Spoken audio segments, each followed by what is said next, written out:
Namaskar. Hello and welcome to P Guru's channel. I'm your host Sri Iyer. A request to you to watch this video till the end and also to like this video, and if you have not subscribed to our channel, do subscribe to our channel. I am standing in front of a beautiful temple with very high and exquisitely carved gopuram. Now, why am I choosing this topic? Well, I'm going to talk about why the Brahmins are hated so much in Tamil Nadu. Now, there is a context to this, there's a story to this, and I'm going to go back all the way up to the 10th century to tell you how things were then and how things are today. Today, population-wise, if you look at Tamil Nadu, less than 1% is Brahmin. Everybody has left. I left in the 60s. Many others have all left because they just could not ply their trade there. You could not get into colleges, you could not get into many professions, and in fact, there were rules laid down that prohibited Brahmins from even applying. So I'm going to also talk to you about an article that appeared in New York Times in 1982.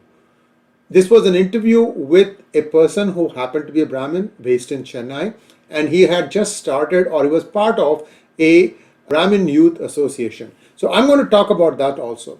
But you need to understand what the problem is, and you have to look at it with your eyes open and mind open and ears open. I'm not going to try and justify anything here. I'm going to tell you the way how things evolved from my research. And feel free to comment if you disagree with me on a specific portion of this, and I'm all ears to listen to, and we can keep talking about this. So let's first start with atrocities against Brahmins. Remember that Brahmins never took up arms. They could not fight. Even if you gave him a knife, a sword, whatever, he just couldn't fight.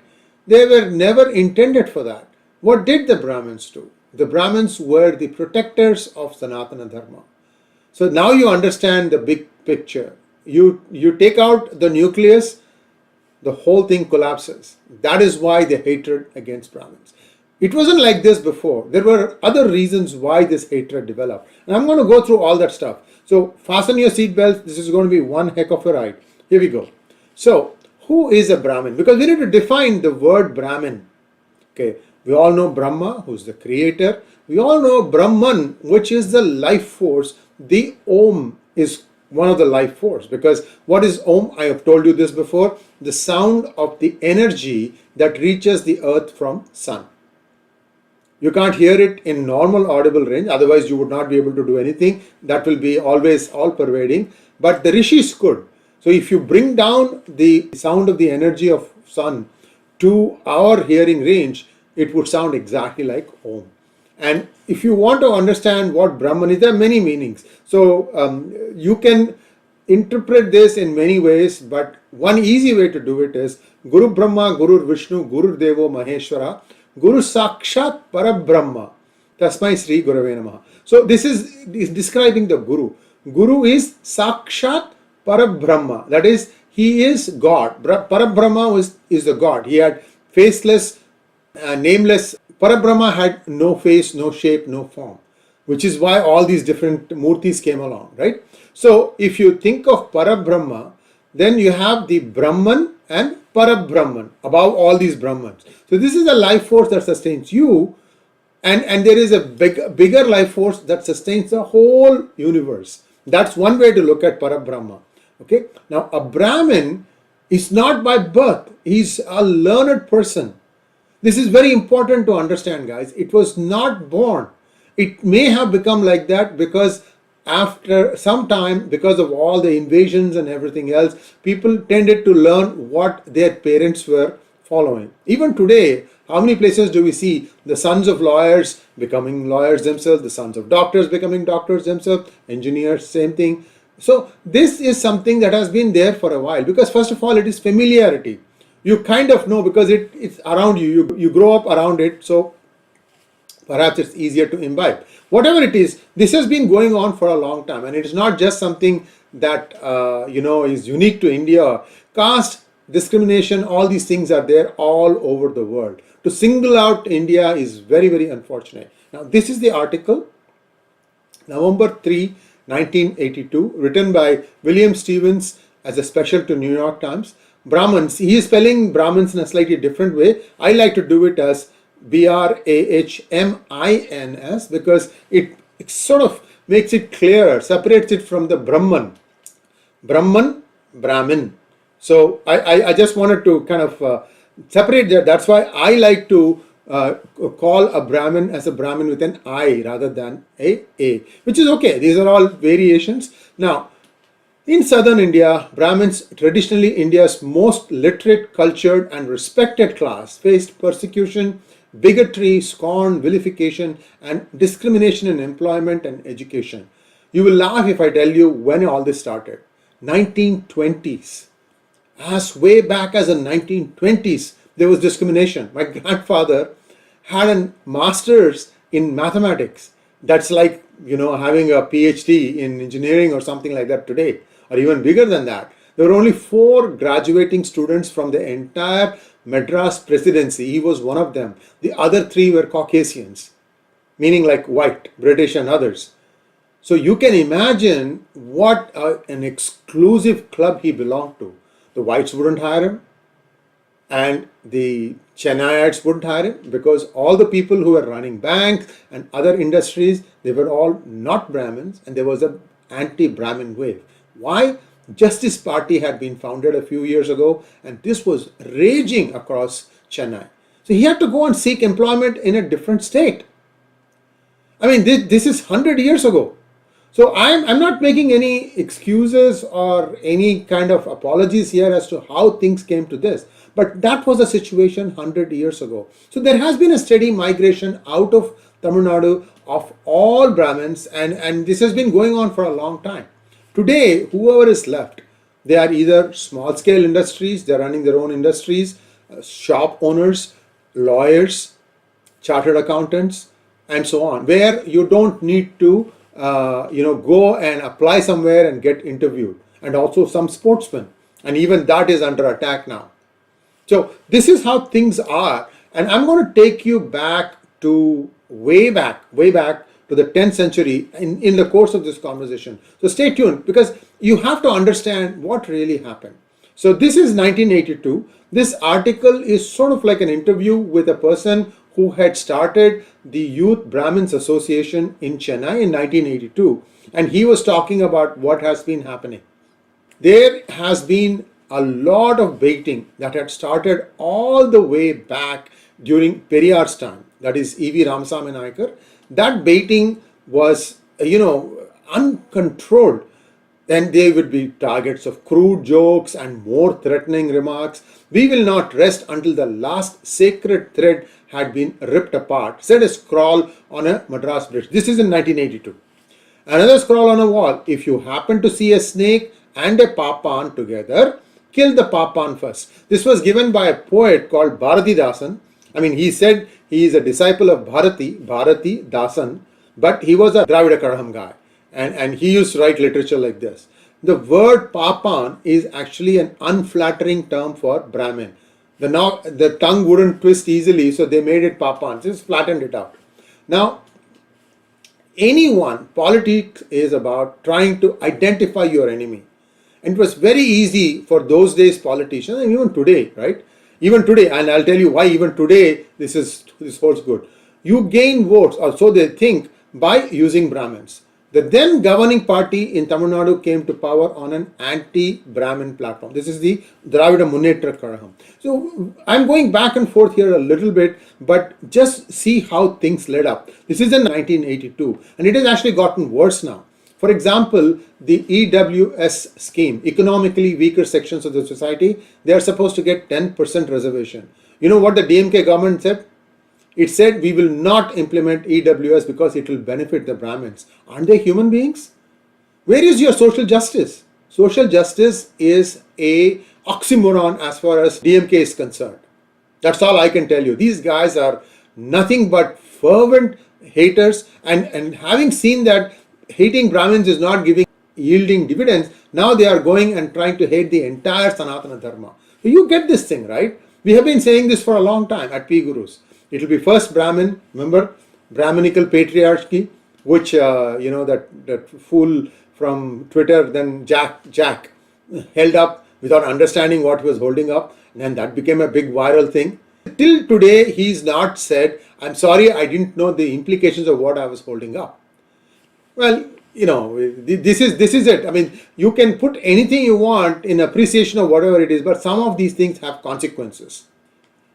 Not only that, you couldn't even get into many of the jobs in government right from the 60s. This persecution of Brahmins, especially forward caste, is so acute that you needed to get 90% or above. This is 1982. Today it is like 100%. And even then you are not guaranteed. Even then you are not guaranteed. Go back and listen to some of the lectures that Professor R.V. has given on P. Gurus about the plight of the forward caste. All this is because they were a small percentage. According to this statistic, it was 3.5%. It is my contention today that it is less than 1%. In fact, the caste survey of Bihar has come out. How much is the percentage of Brahmins in Bihar? 3.6%. Only few states have Brahmins in like high single digits or maybe low 2 digits. That's it. Maybe Karnataka, I think, is barely 10%, and I think Uttarakhand may be a little bit high, and I think Uttar Pradesh also has a little bit of Brahmin. That's about it. So this marginalized community is still being persecuted. People want to still keep giving reservations, but they don't want to give any help to the Brahmins. I'm talking about Tamil Nadu because economically weaker sections also are not being implemented there. It is considered uncertain at best. Now, all these things, I mean, this article, if you read, you'll understand the whole intent and purpose of this to see where things are going. But I wanted to take you back 1,000 years. How were things in like the 10th century? Because today he is a vilified person. And how did this happen? I'll come to that. We started 10th century and work our way forward all the way up until 1916 when the Justice Party was formed, right? So here we go. In 10th century, there is an inscription in a place called Viluppuram, which is about 150 kilometers south of Chennai. And there is a Vedic college, establishment of this Vedic college. Ennairam means 1,000 thoughts, is a village in South Arcot district in Viluppuram. The village was a Brahmadeya, Brahmin settlement, established by Raja Chaturvedi Mangalam. Raja is the name of the Chola king, one of the greatest ever. And he was the one who built the Brihadiswara temple. Remember that, right? So I'm quoting it from Dr. R. Nagaswamy. The book is called Tamil Nadu, the Land of Vedas. And here he has gone directly back to the inscriptions. He is not basing this story on some other book. That is not the reference. He's going straight to the stone inscriptions. And here it says, the village is therefore called Brahmadesam because this was built primarily to make a Vedic university. It has a Vishnu temple in the center of the village called Rajaraja Vinnagar or Rajaraja Vishnu Graham.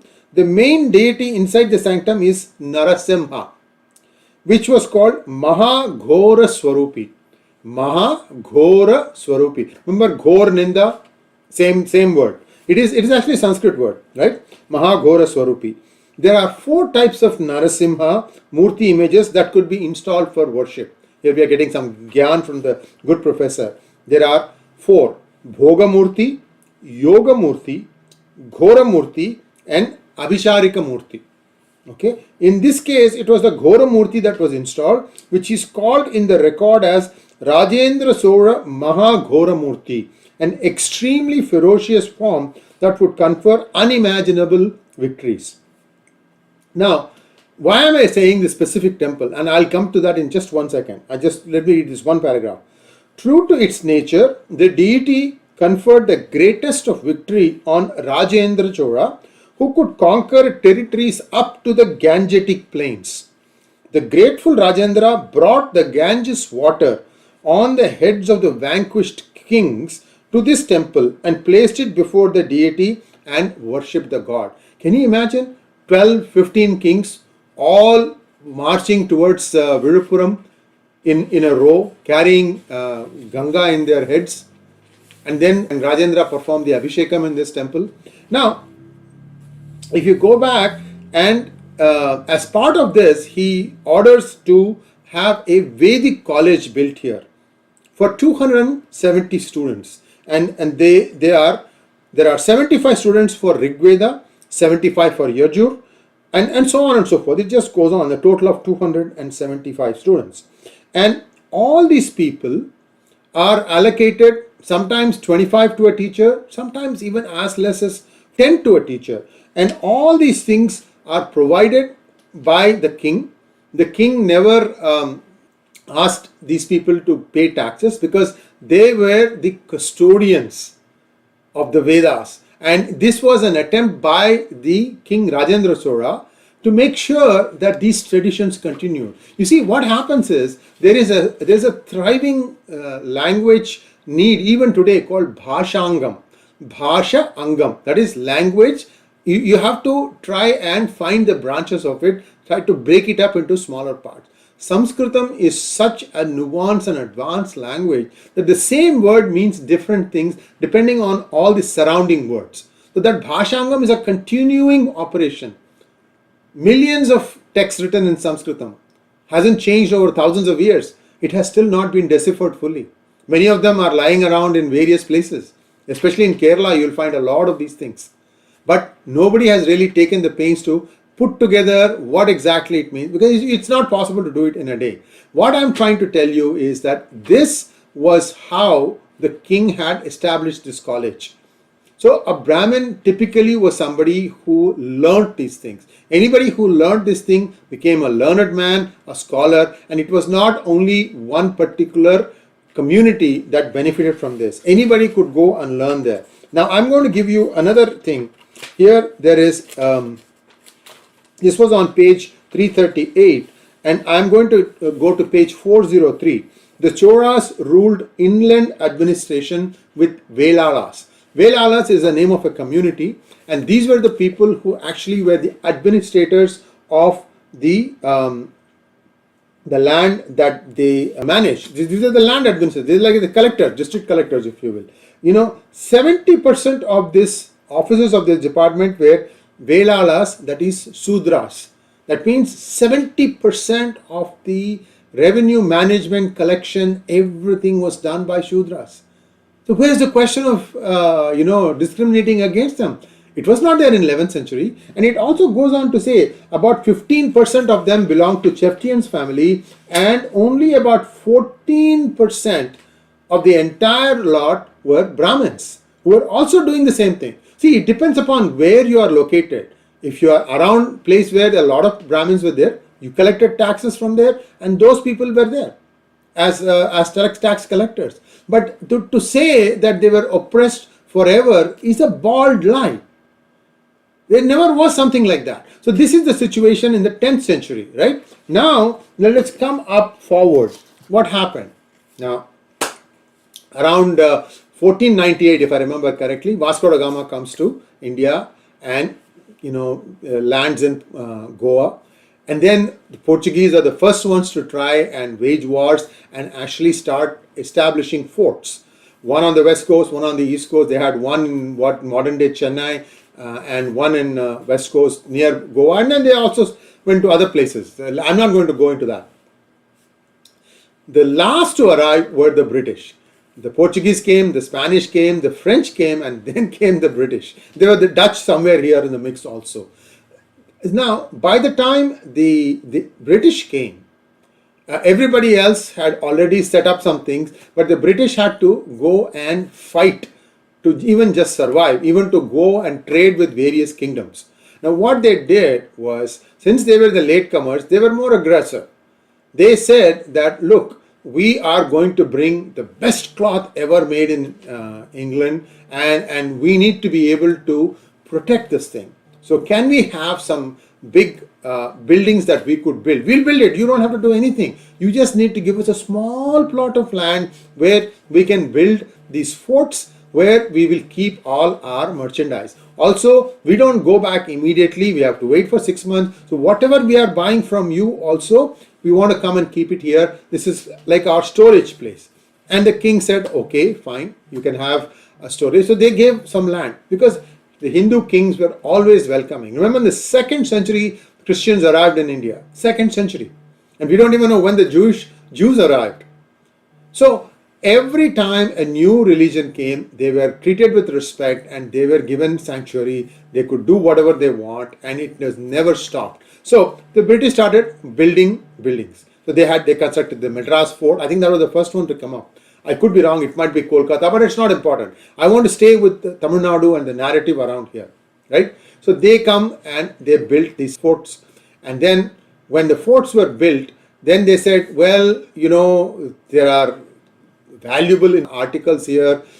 We have to be able to defend ourselves. So we also need permission to be able to store arms and ammunition. When the king said yes, they committed a fatal blunder because up until then, India was only fighting with bows and arrows and spears and shields. There was no gun. But by end of 14th century or early 15th century, you had cannons invented by a Romanian engineer. And so the whole of Europe was getting into firearms, pistols and so on and so forth. So once the kings gave them permission to have arms there, then the British had their tail up. The British started systematically eliminating others. The Portuguese were limited to a small place. The Spanish were more or less driven out. And the Dutch also not much. The French hung around for a while because the French at some point of time, they were powerful, more powerful. Their navy was more powerful than the British. And they used to be having all these wars on the seas also. The French hung around. You have Pondicherry even today to remind you of that.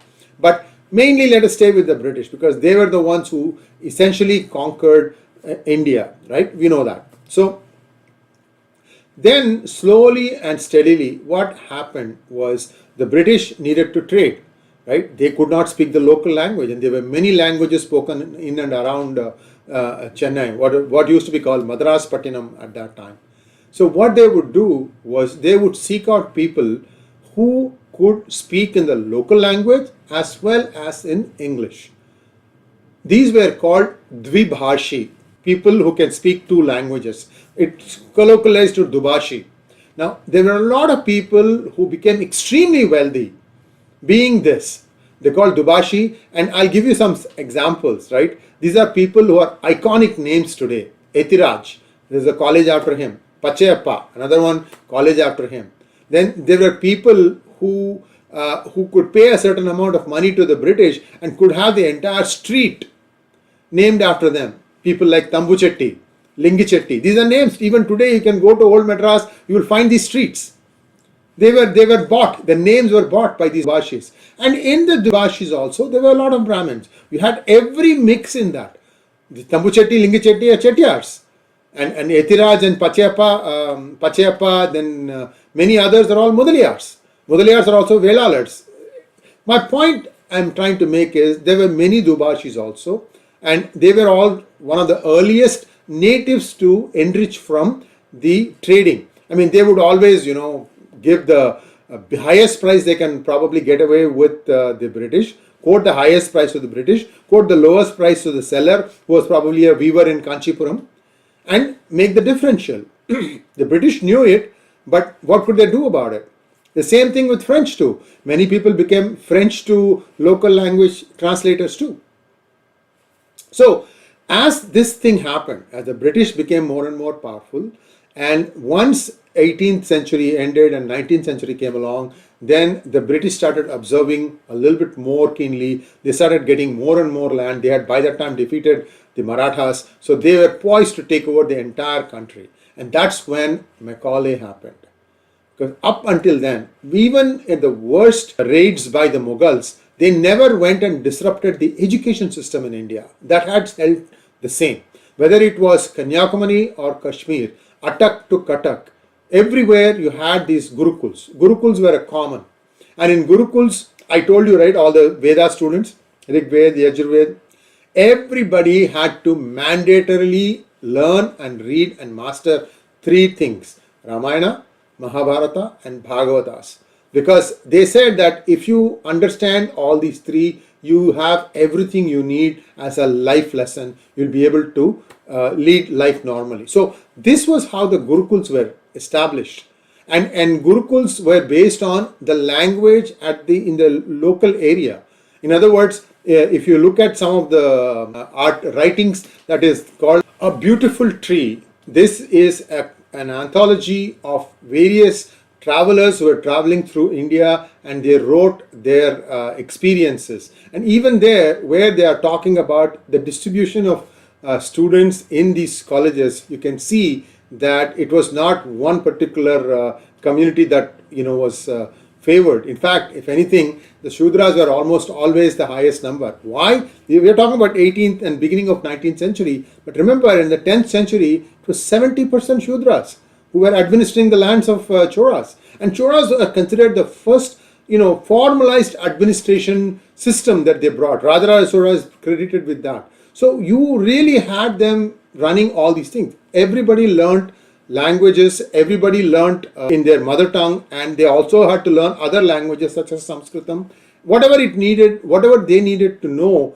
in order to be able to transact business. For instance, if you look at some of the legal agreements that are still there from the Chola administration, you will have for example, if there is a legal agreement between two parties, the legal agreement will be predominantly in Tamil, but there will be some phrases of Sanskritam inside. You know why? Because those are the phrases that are very precise. Because this is an agreement, this is a legal tender. You don't want to have any ambiguity. So that is how Tamil and Sanskritam were always mixed. So when these Gurukuls were there, they were essentially teaching, like I said, Vedas plus the three big itihasas, right? So when somebody brought their child to the Gurukul, they brought them and they gave whatever it is that they were creating. If he was a weaver and if he was creating fabrics, he would bring some fabrics. If he was a farmer, wheat, jowar, maize, whatever. That was how these Gurukuls were paid. The acharyas and the Gurukuls were paid in kind. There was never a matter of being paid in cash. So it was a completely voluntary system. The older students knew how to run these Gurukuls, and they basically cooked and did all the other things. And this was a self-fulfilling system. It was self-contained. It could do everything it wanted. And this is how the class of teachers were called Brahmins here. The people who taught others were Brahmins. They were learned people. And again, there are so many examples in history back where you can go back and see that not everybody was born into a Brahmin family. That's never the case. Anybody who acquired knowledge became a Brahmin. And because these people never had any land and they were completely dependent upon the produce of the students' parents who brought them there, therefore, when Macaulay came and completely collapsed the Gurukul system and imposed the English language, all the people who had lands, of course, their children could not learn in Gurukuls anymore, but at least they had the lands to fall back on. The children could go back to wherever they are from, learn the trades of their parents, and continue living. But what about the teacher? The teacher had no means. Where was he going to get the food for his family the next day? Now, what did the teacher have? The teacher was a learned man. He could learn things quickly. So when Macaulay introduced the English language, it was the Brahmins who took to it first because they had nothing else to depend on. They had nothing else to fall back on. When somebody comes and says that, look, I don't have any other way of supporting me or my family, I have to do something to live. And that is how they started learning English. And because they were good at learning things, they were quick to understand these things, they had a certain amount of proficiency. And therefore, when the government became more normalized, meaning like they had all these collectorate system and law and order and all these things, you found that Brahmins were more or less dominating in all of these things. Now, what happened was, remember that all the different communities used to bring their students and leave them in Gurukuls. Now, they were all back in their homes. They were doing other things. What happened was, now Who were the collectors? Who were the people who were setting law and order, at least at the higher level? It was the Brahmins. This is where things started going wrong. The landowners who were not Brahmins, they did not like the fact that somebody who they nurtured is now coming and telling them the law, penalizing them if they did not pay the taxes. So there was a resentment. Unfortunately or fortunately, this was very pronounced in Tamil Nadu, and I didn't see this thing in other places. This was the original reason why this Brahmin versus anti-Brahmin feeling started.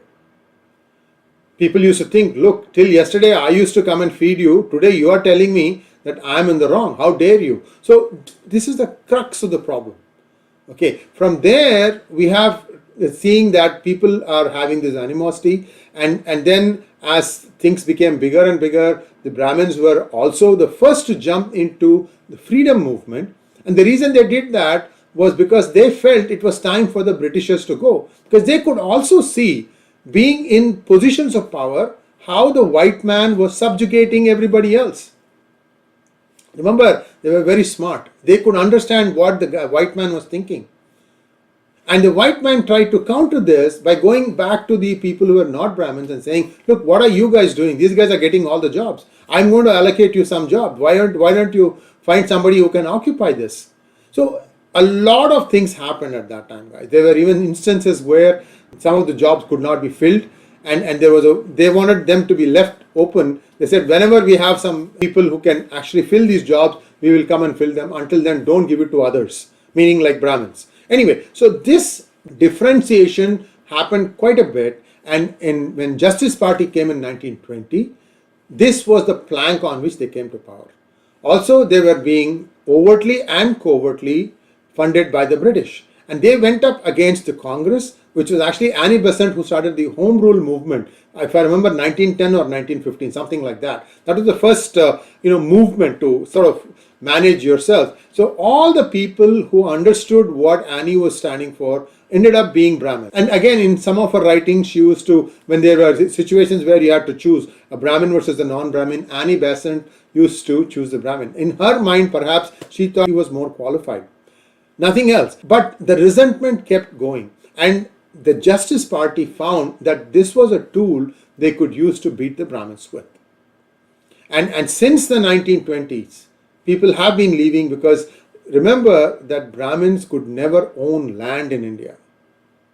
Across India, wherever you find landholding, it is because maybe they had a special skill, a special art, they were practicing, they were so proficient in a particular art that the king came and bestowed them land. Or like I said, in the 10th century, Rajendra Chola established this Vedic college, and for those people who were the teachers and the people who lived in that village, he made taxes free, and he made sure that they had enough land to cultivate, the proceeds of which they could continue to live and thrive and so on and so forth. So Brahmins, to the largest extent that I know of, don't have property, landed property, and therefore they did not have to go and toil in the soil. When the sun doesn't beat on your skin, the skin doesn't darken. It is just a matter of pigmentation. Right? So if you think about this and put it over hundreds of years, you see that most Brahmins are fair-skinned. And this was also held up against them, saying that, oh, you are an Aryan, you came not from here, that's why you are fair-skinned. That's not true. There are many Brahmins who are very, very dark because they happen to be farmers. They happen to go and till their land, they spend their time in the sun, you will get dark. In fact, my family, a lot of us are very dark. It's just the fact that whether you spend time on the farms or when you spend time in homes or in patasalas, that is how your skin tone changed.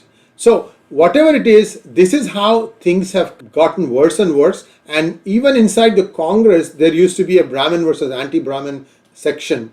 And that is also considered one of the reasons why Rajaji quit Congress in Tamil Nadu to start Swatantra Party, where he felt that people who wanted to think, Swatantra was more like conservatives in Britain or the Republican Party in the United States, more right-wing, if you want to think, for a lack of better word, more capitalistic, I should say, right? So all these things have now come to a full circle, and now we are seeing that the hatred is not just stopping with the Brahmins.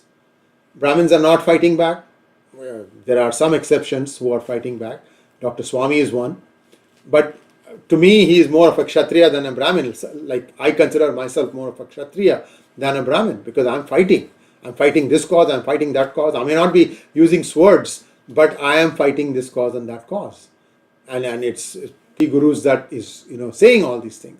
Why I'm saying all this is the reason why there is so much hatred for the Brahmin in Tamil Nadu, and it's continuing even today. You will start seeing that suddenly they'll go to some small pockets where Brahmins live still, like Mylapore, for example, in Chennai. And these goons of Dravida Party, Dravida Karaham, and DMK has a lot of surrogates who will get them to do all the dirty deeds so that they can keep their hands and nose clean. They'll go and find somebody who is wearing a sacred thread, they'll cut it and say, look, I punished this Papan. The thing is, sacred thread is a must for everybody. Go back to the pictures in 18th century, 19th century. Everybody wore a sacred thread. Sacred thread was not for this purpose. It's a different matter that as India modernized, one of the first things they discarded was the sacred thread. The second thing perhaps was the English crop. That is the way you and I are now, setting out. Before that, people used to shave their head and just have the tiki at the end. That was how they used to have. Everyone, it's not one community, guys. So it's time now for all Sanatanis to start thinking as a Sanatani, not as a Brahmin, as a Vaishya, or a Kshatriya, or a Shudra. Those days are gone. We have to understand first how things were. And I urge all of you to read this book. It's available in many places. Tamil Nadu, the Land of Vedas by Dr. R. Nagaswamy, because all the research is primary. Primary research is what you want to go and quote. When you quote from somebody who has actually gone to the Kalvet is the stone inscriptions. Kalvet is a Tamil word for stone inscriptions, and he has interpreted that and he is presenting it to you. That means that is how things were at that point of time. Thanks for watching. Please like, share and subscribe to our channel. Don't forget to click on the bell button for notifications. Namaskar.